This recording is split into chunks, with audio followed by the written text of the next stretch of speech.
All right, chat. All right, chat. We got Lamar. I said Lamar. The NBA has LaMelo Ball problem. If you don't know, that boy LaMelo been going crazy. Personally, out of all the Ball brothers, Lonzo's still my favorite. That's my favorite player. You know what I'm saying? Not ever, but in the NBA. Melo been hooping. I think the last time I seen he dropped like 50. Well, it was like 20, 25, 27, 30, 30, 40, 50. I don't know. Like last 5 games, he's been putting like 30 plus. So he's been going a little crazy. Let's see. Ball is currently 3rd in the NBA in scoring right now. So I think it's safe to say he's playing like one of the best in the league right now. But that's because he is one of the best in the league. Stop sleeping. This man LaMelo Ball, slowly behind the scenes, has been getting better and better, and now is showing who he truly is. How many? 3rd season? I remember he got hurt. So this really only like his 3rd season in the league, right? 3rd. Yeah, I think it's like his 3rd season. Point guard in all of basketball right now. I think this is a conversation that people do not want to have. See, the reason why a lot of people talk about LaMelo Ball in a bad way is because he plays on the Hornets. In fact, I've seen so many people say he's an empty stats player and he does not lead to winning. Well, to be fair to LaMelo, look at this roster and tell me a good player can win with this team. Now, one of the reasons why their team looks so bad right now is because they've been riddled with injuries the entire year. Grant Williams just tore his ACL. He's out for the year. Miles Bridges has a knee injury. Trey Mann, their most important bench piece, he's out for a while. Nick Richards and Mark Williams, they're big men, a position they desperately are lacking in right now. Yeah, they're I think this is what Taj Gibson's their starter, right? Ball is not the reason this team has been losing as much as they have. In the past 3 games, the Hornets have a record. Okay, but realistically, I'm not. Wait, why is there an ad inside of 1 and 2. In those games, they played the Pistons, the Bucks, and the Magic. And also in those 3 games, LaMelo Ball averaged 43 points per game. But apparently, this guy is not a difference maker, and he's overrated and a shot chucker. You know what sucks about LaMelo Ball is if he was not on the Hornets and he was on a contending team, I genuinely believe this man would be leading the MVP race. But because he's on the Hornets and it's not exactly the best team to play for right now, he's obviously not going to get that nod. But where would y'all see LaMelo going if he was to leave the Hornets? Where do y'all think he would go and be a contending? If you literally took at least a playoff running MVP, team. I'd be giving it to LaMelo right now because it is very obvious that LaMelo is the most important player on the Hornets, and it's not even a question. And I don't mean to disrespect a guy like Brandon Miller, who's been great this year, averaging 19 points per game, not having the worst sophomore season. But you cannot tell me that LaMelo Ball is not impacting this game. You are not going to tell me that LaMelo is not the reason this team is going to win more games than they did last year. I know 6-11 is not a good record. Even in the shitty Eastern Conference, it's not a good record. He do this.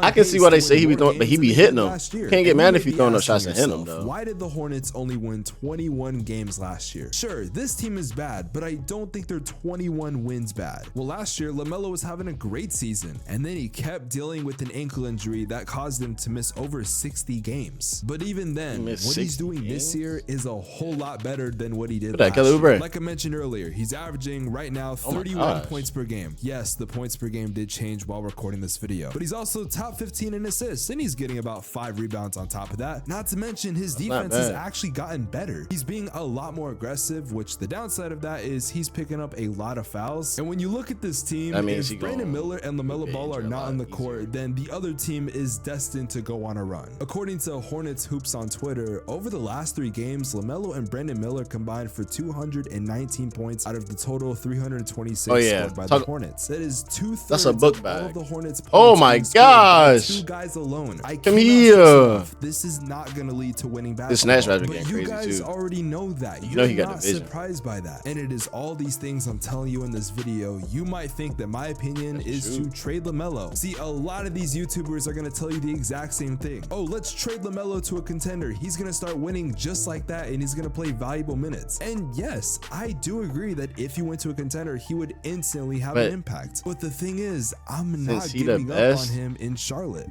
They do have guys that are great basketball players. A lot of them are young too. About Brandon Miller. I talked about Trey Mann earlier. Trey Mann is nice. Very important player on the bench. Miles Bridges, I know he's controversial, but you have to admit he's a great player for this team. I know it is very early into his coaching career, but Charles Lee doesn't seem like the worst coach in the world. The fact of the matter is, a good center. I think Charlotte is only a couple moves away from being a playoff playoff team, a consistent one at that. Of course, we understand What? big men is their issue. We've been saying this for years now. Now, I'm not going to tell you that they need to trade for some all-star or for some top 10 player in the league. I am not joking when I say a guy like Jonas Valanciunas would be perfect for Charlotte. Yeah, they It's just a need a guy decent who's veteran veteran who could actually have an impact immediately. That's He's all. not going to try to take up all the scoring, but he's going to be a great rebounder and a great defender. Valanciunas pulling that There's also thing this guy up. in Phoenix named Yusuf Nurkic. I mean, he's a great rebounder, great shooter. I'm just coping. I just want him off my basketball team. Somebody I actually like is Robert Williams. He doesn't have that big of a contract, so Charlotte could definitely afford him. He's a guy that averages about 10 and 6 while having a field goal percentage of 76. I think the most realistic trade would be Robert Williams for Cody Martin and Misic. Misic is not that great of a point guard if I'm being real, and Cody Martin's not terrible, but I feel like he's easily replaceable. But also Charlotte has a lot of great guards, so I don't think they're really I think they got Seth Curry too. People might assume. Again, there are so many trades that Charlotte could make, and I'm interested to see if they do something when the deadline comes. But there is something that I am wondering about LaMelo Ball, something that I think we're gonna find out during this season. Real quick, if you guys are enjoying this video, make sure y'all leave a like and subscribe to the channel if you're new. We're trying to hit 25,000 subscribers by the end of the year, and at the time recording this, we're about 770 something away. If you guys enjoy raw, unfiltered NBA content, I think you're gonna like what we upload. That boy got the Christmas tree up already. 2 to 3 times per week. This week we're trying to upload about 4, just for making up on the lack of uploads. We talk about a variety of topics, so I do think this is a channel that you're going to anytime waste. Kind of talked about him being in the MVP conversation, and to start off the MVP video, Melo. I said he was the best point guard in the NBA, which is something I am standing by. But my question is, I can say currently. I'll say he's up there. I'll say top 5 in the league right now. Well, this is where the whole conversation part of the video comes. Because I feel like you go either way. Since you play for a bad team, you gonna score a lot of shots. In fact, he currently leads the league right now in 3-pointers taken per game, which is almost 13 threes per game. So objectively speaking, he is somebody that takes a lot of shots. But like I've talked about in this video, he kind of has to. The team isn't really that good. We've already established this. But when you have a box score where LaMelo Ball and Brandon Miller are the only 2 players to be in double figures, that is disgusting. It sucks. This is the one thing that people 2 players in double figures LaMelo. is crazy. That's like I'm a my sorry, career. but have you guys seen what this man has been able to do? Like, look at these shots. These are not normal shots. He's a 6'7" point guard that can shoot the lights out. He is one of the best playmakers I've seen in basketball. He's tall enough to get rebounds, and he's aggressive on the defensive side of the ball. Guys, I think LaMelo Ball is reaching a new level. A level where he could soon be a top 10 player in the NBA, as if he's not already on that And then, level. like I said, the way he plays, it's fun.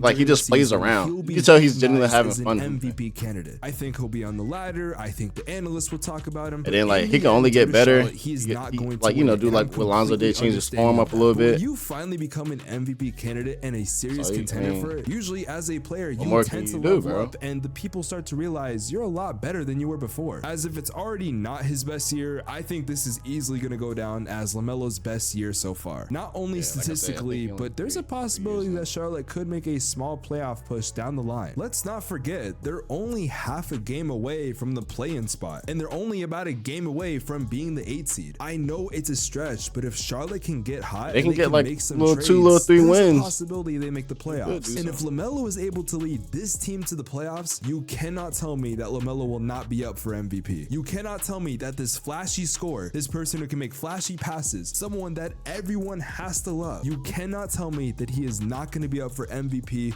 when the season ends. We need to have a conversation. I think that's another about it too. Just because he brings style, I feel like a lot of people don't he's like. Becoming one of the best. The conversation is we need to start talking about him more. He's not an empty stats player that plays for a shit team. He's a great player that plays for a team with a lot of potential. But guys, we're not even 20 games into the year so far. So many things can happen. And honestly, if you were to tell me that Charlotte ends up making a playoff push, I wouldn't exactly. I traded 2 players, but I think he just got injured.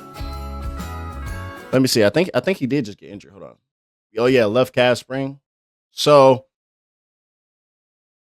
now. But if you made it to the end of the video, make sure you like, comment, subscribe, and I'll catch you guys in the next one.